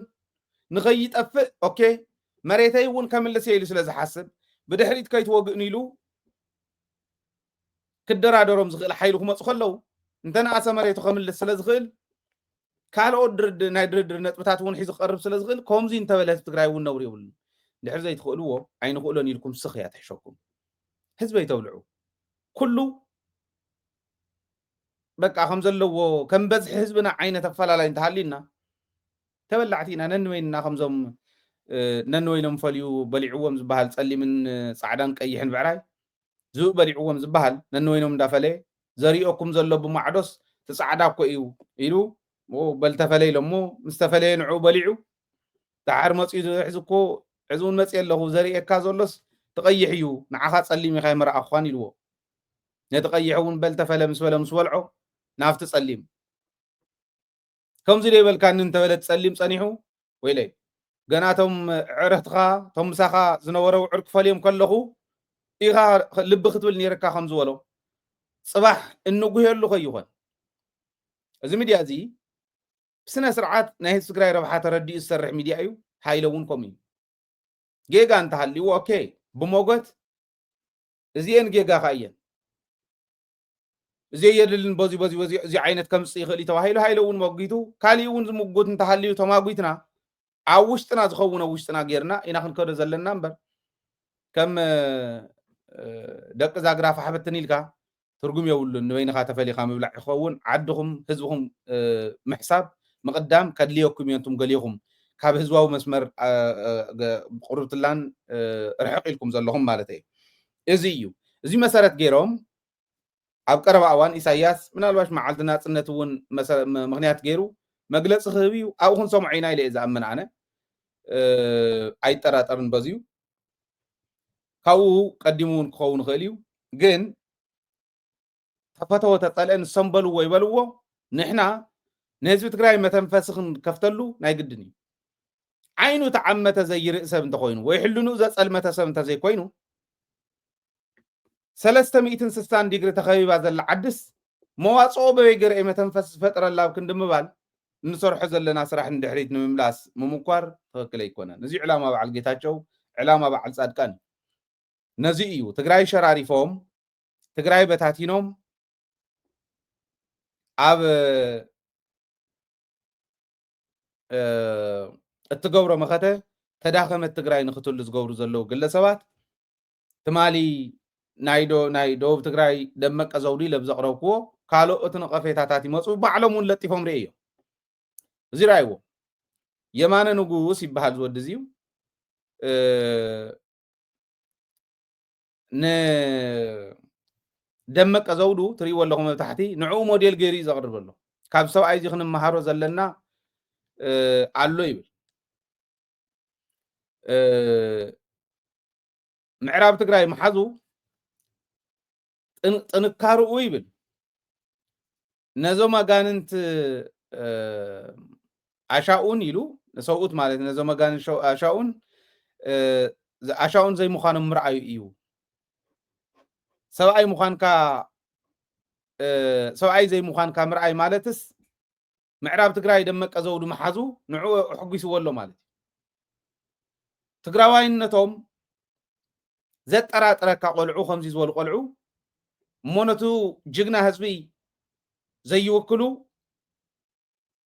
ከም ዝበሉ ቆልዑ ኣብ ኣመራርሓ መፅኦም ዓበይቲ ስልጣናት ሒዞም ደመቀ ዘውዱ ስለ ዝበልኩ ሃይለ እዩ ምስ ደመቀ ዘውዱ መሰረት ገይሩ ከምዚ ገይሩ ለጢፍዎኒ ናይ ደቡብ ትግራይ ደመቀ ዘውዱ ስለ ዝበልኩ ስሕተቱ ምዕራብ ትግራይ ነምሓሩ መሃዊ እዩ ይብል ነምሓራ መሃዊ እዩ ጥንካሩ ከዓ ነዞም መን ከም ምዃኖም ፍለጥዎም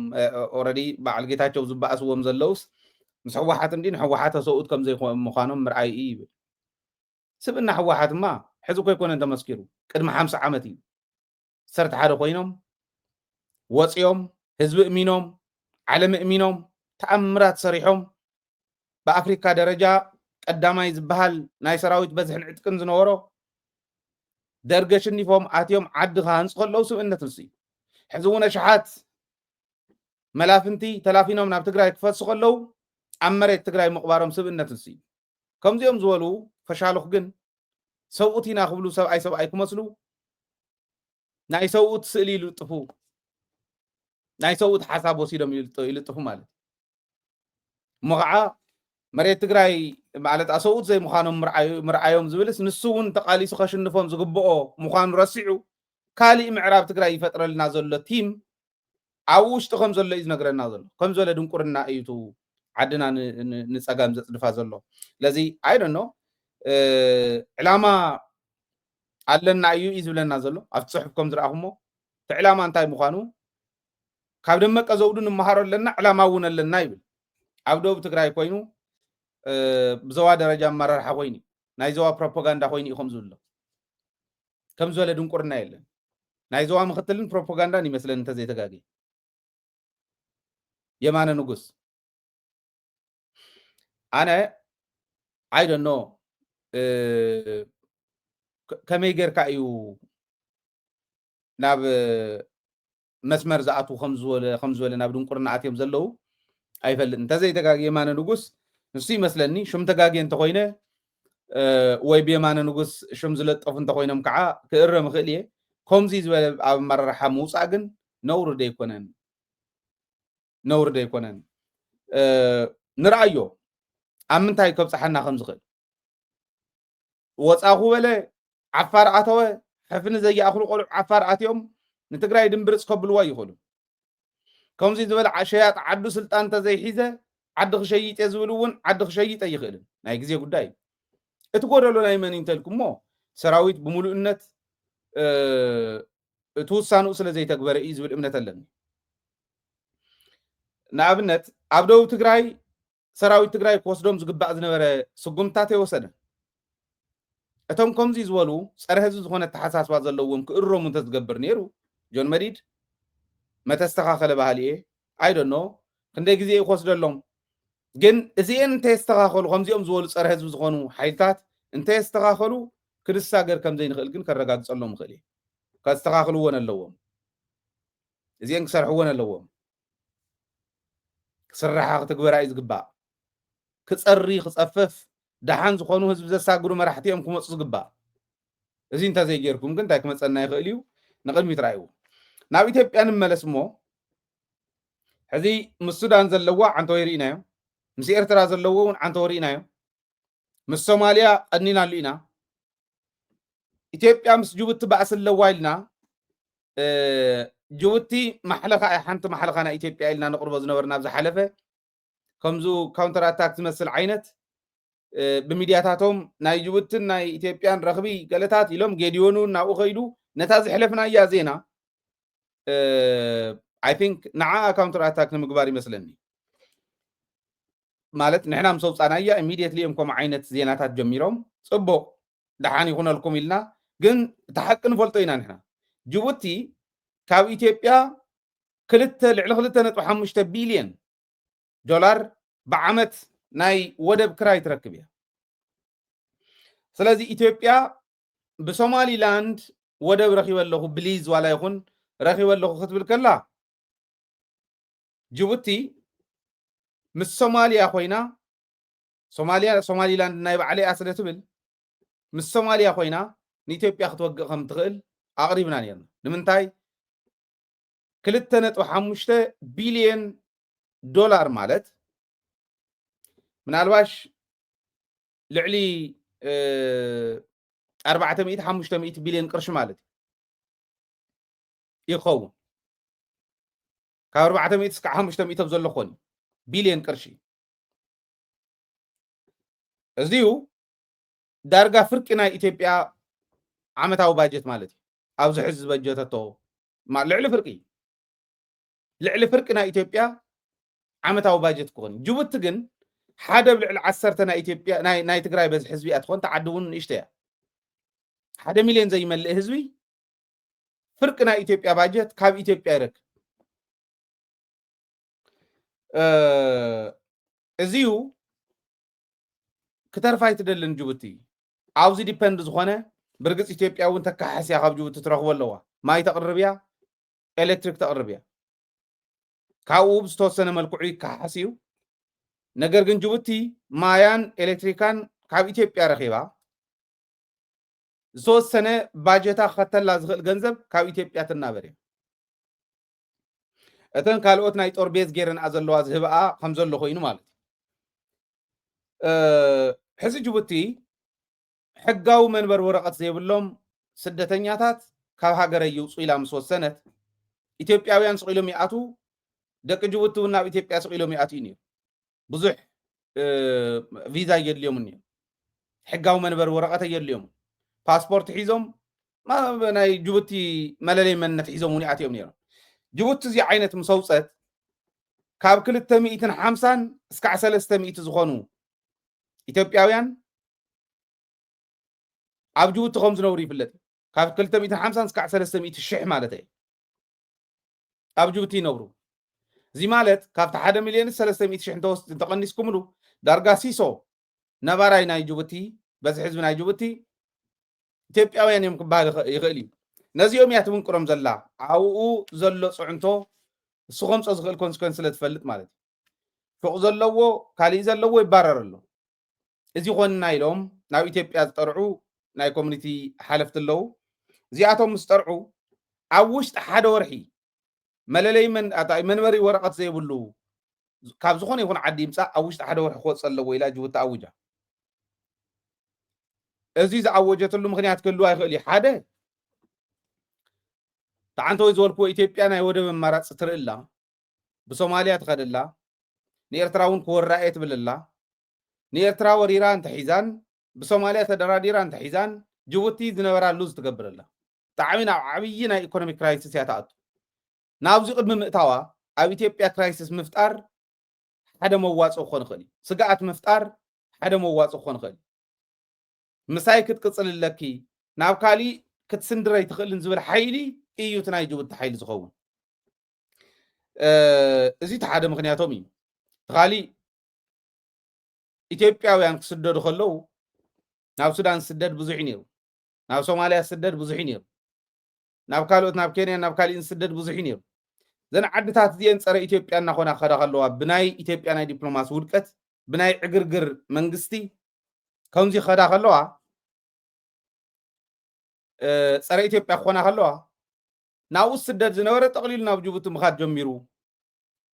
እዚ ምኻድ ምስ ጀመረ ጅቡቲ ዝመፅእ ዘሎ ስለ ዘስግኣ መንበሪ ፍቃድ ዘይብሉ ክወፅእ ኣለዎ ኢላ ኣላ ሕዚ ልዕሊ 1,000 ሰብ ብመዓልቲ ናብ ኢትዮጵያ ይምለስ ናብ ኢትዮጵያ ይመፅእ ኣሎ ኣብ ዓብዪ ሓደጋ እውን ኣትያ ኣላ ምሁራን በሉ ቅረቡ ተባሂሎም ክትንትኑ ከለዉ ነዚ ክትንትንዎ ከለዉ እንታይ እዮም ዝብሉ ኣብ ልዕሊ ጅቡቲ ክፍጠር ዝኽእል ነገር ዓብዪ ክኾን እዩ ጅቡቲ ንእሽተይ ዓዲ እያ ለዚ ጅቡቲ ፀረ ኢትዮጵያ እንተተሰሊፋ ኣብታ ሃገር ክፍጠር ዝኽእል ሓደጋ ዓብዪ ክኸውን እዩ እሞ እንደ ትግበራ ዝዓይነቱ ማለት እዩ ክትገብሮ ከላ ሽዑ ክንሪኦ ኢና ተተግብሮ እሞ ሽዑ ክንሪኦ ኢና ዝብል ጃህራ የቕርቡ ኣለዉ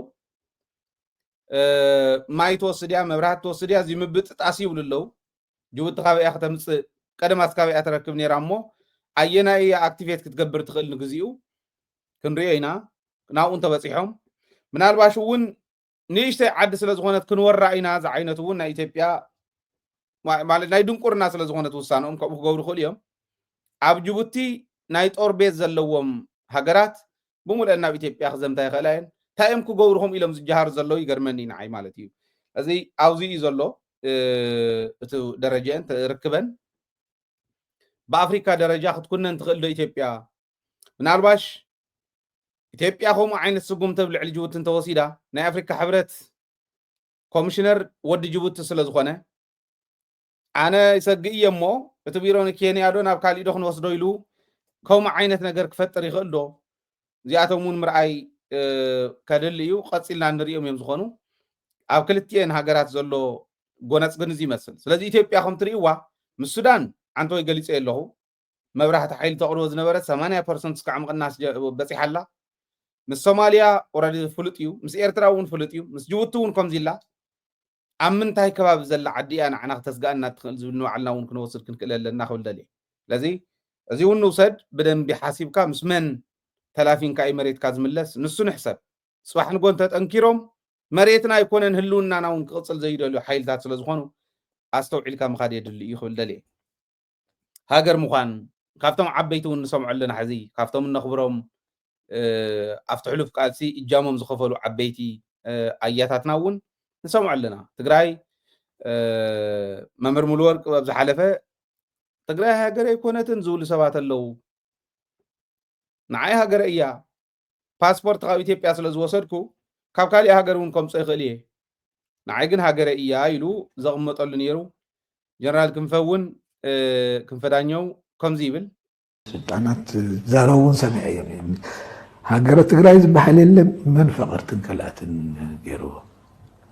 ሃገረ ትግራይ ኣብ ናተይ ዕድመ ትተዓወት ክትከውን እያ تخونلو ودع خونتاتن بعلا خونتات سنلو فقادي قالو إلا أنت تقبلها عن تجاجي هجرة تقرأي تبهل اللان من السحر تبهل اللان قدامنا نحنا تقالت من السحر تبهل ون أو زي بوتين عاتينا كون نسخل إلا هم نفيتشل إلا يلنا بتحق من مستوى سرعتنا إثيوبيا تدخل نيرو ولا بتصحف ترينايو لو علاوي سلطان مالت كم تقرأي زورا بيراتي أي فنجلان أوتونوموسين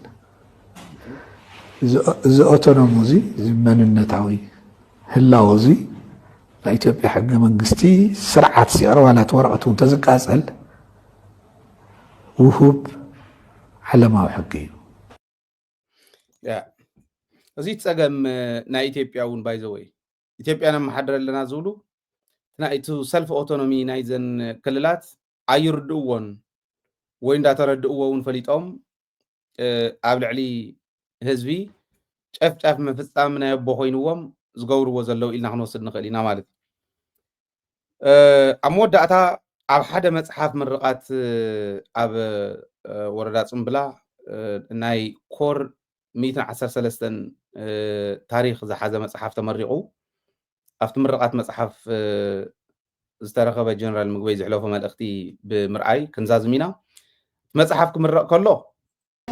كفص عمتات زانتا كور حرميتن 13 بعلي نمرقناينا اسكد مخز بلا تقعيت عللتا ببزلنايو وركاو تاريخنا ببرعي كتبنا نغطان ولدون نم حلال فلو صبوق عقاطامي النور ما تسندو قريبو حجي بعلي عبسي بجنكت نمرقناينا مالتو سير الساع وعلو تاريخ كور حرميتن 13 تقرلاي نقبة هايلة وانا عزازي جنبار معراب كمون تقرلاي في الساعة بيني ويدما وركعينو وانا عزازي ارمي 11 لما عنتي بعلي نامرقنا هنا زلنا مالتو ببزلنا اسكي دمي خزب المورال دوكمنتر فيلم ناون بعلي تمرق له دوكمنتر فيلم ناون تمرق له سلازي بخبري تقبلناهم بخبري تقبلناهم سلازي اتو مصحف زينيرو تمرق له كمزي زول مصحف تتصحفو افتحوا له في قالسي زسألنا يوم وعلتات جغانونا تاريخ تصحيفو اب تاريخ كننببو كنمهارلو كاريكلم تግራይውን بدن بحقيفو زخيد ناي تاريخ التاوت يخون تنفصامتات نايزوم نايتن ارمتات ولا بخفله طور درجاون بكور طرحته يكون بخفله طور درجه بحيل درجه خصحف له صحف تخلو له ورد تاريخ صرح وصلوا زخونو توم زوعلو ويم زفلطو لازم بكور درجه نخلو كبي يخلن ግን ዶክመንት ምግባሮም ጽቡቅ እዩ እዚዩ ጽቡቅ ጅማሬ ይخدنق ዝግበኦ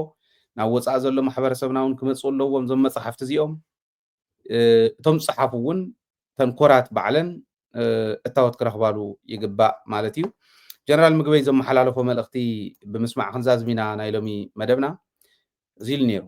بسمين مش كلهم هزوتات بسلام كنبر ندل هزبينا يردلنا مش كله مسامحرايو مس إيرتراوي مس عفارو مس ملا نا إثيوبيا هزبتات مس بمعراب مس السودان مس زخونه هزبي سلاماوي هيوت ندل هزبينا ناي سلام هزبينا تقالو حبيرنا هنبر جن تخبابير كاي موتنا خبرلنا موتكم كنخبر لكم تحقاقزنا نبريت قداي إذن هذا يتخبيرلنا جن كنقالسينا بقصالي بسلاماو منقد يكون كاب سلام وصا نزول ماننياوم ነገር ድንዋት ክንከውን ኣለና ግን ቁጥር ሓደ ክልተ ሰለስተ ህዝቡን ከም ህዝቢ በሰላማዊ መንገድ በሕጋዊ መንገድ ጉዳይና ክፍትሐልና ተወዲብና ክንቃለሰን ነዚ ይጠቅም ንህዝቢ ንሰራዊት ንኣባላት ንኩሉ ዘለዓል መድረኽ ይኹም ጌርኩም ዘለኹም ጉቡእ መድረኽ ከዓ እዩ ኣጣናኺርኩም ቀጽሉሉ ጉቡእ እቲ መድረኽ ናይ ሰላም ውዕል ፕሪቶሪያ بسلامون حقاون من قد اختكبرينا حزون نقالس ህዝብና ሓራይ ወፀን ናበረበት መልእክቲ ሰፊሕ ነይሩ ኣብ ካሊእ መድረክ ክነቅርቦ ኢና ብዋናነት ግን ህዝቢ ትግራይ ሰላም እዩ ሕሪኡ